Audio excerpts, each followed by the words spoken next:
سورہ فلق، سورہ ناس، سورہ تکاثر، اور اسی انداز سے عہد نامہ، دعائے نور، تیسرا کلمہ سبحان اللہ و بحمدہ کے کلمات، استغفر اللہ، سبحان اللہ، یا حی یا قیوم، آیت الکرسی اور تسبیح شامل ہے۔ اللہ تبارک تعالیٰ سے دعا ہے کیونکہ خلیفہ محترم حافظ محمد احمد صاحب جو ہیں وہ اجتماعی دعا فرمائیں گے، وہ بھی اس میں شامل ہے۔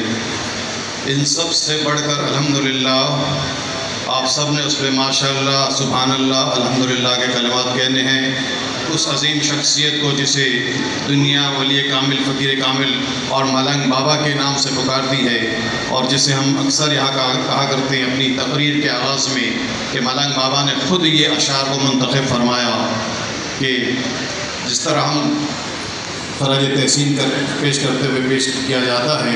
عزیزان گرامی، اس لمحے قرآن پاک کی تعداد 595 مرتبہ ہوئی ہے۔ یا اللہ کی تسبیح 2 لاکھ مرتبہ ہوئی ہے۔ اسی انداز سے کلمہ طیبہ 8,98,716 مرتبہ۔ آیت کریمہ لا الہ الا انت سبحانک انی کنت من الظالمین 1,25,000 مرتبہ، 1.25 لاکھ مرتبہ۔ ہم رمضان میں ایک دعا مانگا کرتے تھے، اللہم اجرنی من النار، پڑھا کرتے تھے اے اللہ ہمیں دوزخ کی آگ سے، جہنم کی آگ سے ہمیں بچا۔ اس کلمے کو 1,25,000 مرتبہ پڑھا گیا ہے۔ سورہ اخلاص 39,389 مرتبہ پڑھا گیا ہے، پڑھی گئی ہے۔ اور آپ سب جانتے ہیں کہ حدیث نبوی میں حضرت ابو ہریرہ روایت کرتے ہیں کہ نبی کریم صلی اللہ علیہ وسلم نے فرمایا کہ جس نے 3 مرتبہ سورہ اخلاص پڑھی اس کو 1 قرآن پاک کا ثواب حاصل ہوگا۔ اس کا مطلب یہ نہیں ہے کہ پورا قرآن پاک نہ پڑھا جائے، صرف سورہ اخلاص پڑھ جائے۔ یہ اس سورہ اخلاص کی فضیلت اور اہمیت ہے۔ اللہ کے رسول صلی اللہ علیہ وسلم کی حدیث اپنی جگہ پر حق ہے۔ ہمارے ان ساتھیوں نے سورہ اخلاص 39,389 مرتبہ پڑھی ہے، جس کو اگر 3 سے تقسیم کیا جائے تو 13,126 مرتبہ قرآن پاک کا ختم حاصل ہوتا ہے۔ بآواز بلند سبحان اللہ۔ یہ اللہ کی وحدانیت کی وہ صورت ہے قرآن پاک میں جس کی کوئی مثال قائم نہ کر سکا آج تک، پورے قرآن کی نہیں کر سکا، اور یہ اللہ کا کلام ہے۔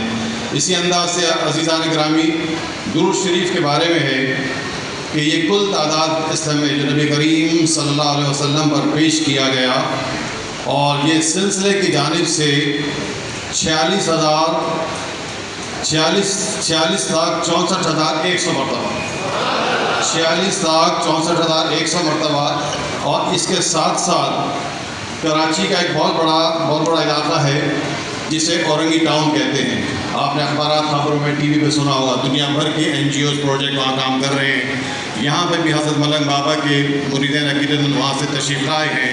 یہ سب کے سب عزیزان گرامی وہاں پہ مجھے کامران بھائی نے بتایا، اور میں ان کا ثاقب بھائی کا بھی شکریہ ادا کروں گا جنہوں نے واٹس ایپ کے ذریعے تمام معلومات اکٹھی کی۔ ان لوگوں نے، ہمارے زائرین خواتین حضرات نے بھیجا۔ انہوں نے کہا کہ پورے سال شوال المکرم 1442 ہجری سے لے کے شوال المکرم 1443 ہجری تک 1 سال کے دوران انہوں نے کل تعداد جو درود شریف کے پڑھی ہے وہ کم و بیش 3,40,00,000 مرتبہ ہے۔ اس انداز سے کل تعداد جو درود شریف کی بندی ہے وہ 3,86,64,100 مرتبہ ہے۔ یہ میرے آقا صلی اللہ علیہ وسلم کی شان میں پیش کیا گیا ہے۔ اور یاد رکھیے گا کہ جب بھی کسی اللہ والے کا ذکر ہوتا ہے، عاشق رسول کا ذکر ہوتا ہے، تو وہ اس کا ذکر نہیں ہوتا، وہ نبی کریم صلی اللہ علیہ وسلم کی محبت اور عقیدت کا ذکر ہوتا ہے۔ وہ شخصیت نبی کریم صلی اللہ علیہ وسلم کی شریعت اور طریقت کو عمل پیرا ہوتی ہے، اور یہ احساس اسی کو حاصل ہوتا ہے۔ جی